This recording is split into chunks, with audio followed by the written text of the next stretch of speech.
on ne va pas dire la même chose, mais surtout on va dire autre chose. C'est de fait l'histoire, mais pas l'histoire comme principe de linéarité. Vous voyez nos abstractions. On quitte le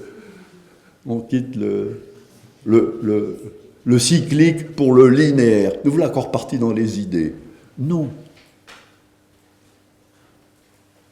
On est passé d'une religion à l'autre, de l'Égypte à l'Ougarithique, à la Mésopotamie, à la religion des semi-nomades. On est passé dans des conflits. La guerre était le langage des hommes. Et c'est donc bien l'histoire qui nous a donné la Bible. Chacun, à cette époque-là, avait, et vous sentez bien, regardez comme c'est passionnant ce mythe, on a envie de s'y retrouver, non? Non? Vous y retrouvez, enfin moi je m'y retrouve.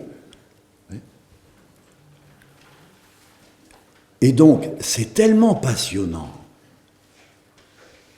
Mais merci à Edith de nous avoir montré là, ici, tout de suite, combien ça nous modèle toute la vie. C'est l'origine, c'est la fin, c'est l'au-delà de la mort, c'est tout. Vous pensez qu'un type qui vit sa conception du monde dans l'environnement où il est, de manière aussi ouverte sur un au-delà, expliquant tout de l'origine à la fin, vous pensez qu'il va abandonner ça facilement? Il ne peut pas l'abandonner. On n'abandonne pas un truc qui est aussi beau, aussi, qui vous donne toute la... Non, ne me dites pas que vous n'avez pas été passionné par cette analyse du mythe. On n'abandonne pas ça. Vous êtes d'accord? Et pourtant, vous vous souvenez la séquence d'avant, quand j'ai demandé qu'on fasse le pas à pas. Tous ces récits étaient la base des conflits. J'avais envie de demander à Margrethe de nous donner un petit écho de Albrecht Alt dans Die Gesammelte Studien. Tu peux pas, hein? Albrecht Alt, c'était contemporain de Otto, hein? C'était l'époque où on se penchait sur les religions, c'était Champollion. Vous voyez? Et Albrecht Alt s'est dit, mais il y a les parents pauvres de ces religions, ceux dont on ne parle jamais. Ces semi-nomades qui ne pouvaient rien écrire, dans le désert on n'écrit pas. Et il nous a fait toute une description de ce que, d'après lui, de la manière dont, d'après lui, devait fonctionner la religion des semi-nomades. Edith en a parlé un petit peu tout à l'heure, avec Dieu, qui est la seule boussole dans le désert. La seule boussole, c'est Dieu. Quand on est dans le désert, on ramasse au creux des rochers, on ramasse les graines, et puis on les pile, et puis on a notre manne quotidienne.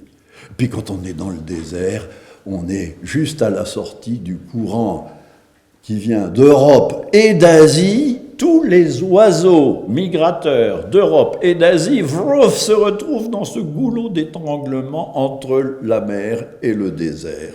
Tout passe par là. Vous êtes à la sortie, vous êtes à l'entrée de l'Éthiopie. Vous ramassez à la cuillère les oiseaux qui tombent. Exode 16. Vous les ramassez à la cuillère. C'est formidable. Alors, Albrecht Alt dit, mais comment ceux qui, dans leur pérégrination, car c'était des gens de transhumance, c'est-à-dire des gens qui voyagent tout le temps. Alors que les Ougaritiques, ils étaient installés sur leur colline, avec le château en haut, l'armée en haut, l'arbre de vie au beau milieu du jardin. Ouais. Allez, c'était des religions installées sur les montagnes, sur les hauts lieux. Les semi-nomades, c'est installé nulle part. Ça ne connaît qu'une seule chose, c'est les récoltes et la fête de Pâques. Parce que la fête de Pâques, c'est le printemps, et les récoltes, il faut aller mendier. Au printemps, je me souviens, je faisais guide un peu dans le désert, j'avais des fleurs jusqu'à mi-cuisse. Alors les troupeaux, ça sort, ça se gorge de fleurs, de tout ce que c'est formidable. Dieu donne tout. Dieu donne tout. Et les oiseaux, ben je vous dis, les gamins, ils vont les chercher. Ils attendent qu'ils soient encore un peu vivants, parce que les oiseaux crevés, il y en a partout.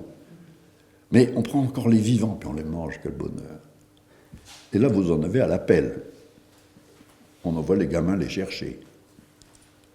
Quand on a un bon Dieu comme ça, qui est votre boussole, il y a une chose, dans le désert, avec le soleil qui change, et les montagnes, parce que ce n'est pas un désert de sable, c'est des montagnes. Eh bien, vous assure, il faut être futé au niveau de la lecture des étoiles pour ne pas se perdre. Parce que vous vous couchez, vous avez l'impression qu'il y a des montagnes par ici, au lever de soleil, pauvre, les montagnes, elles ont changé de sens. Où est-ce qu'on est? On ne sait plus.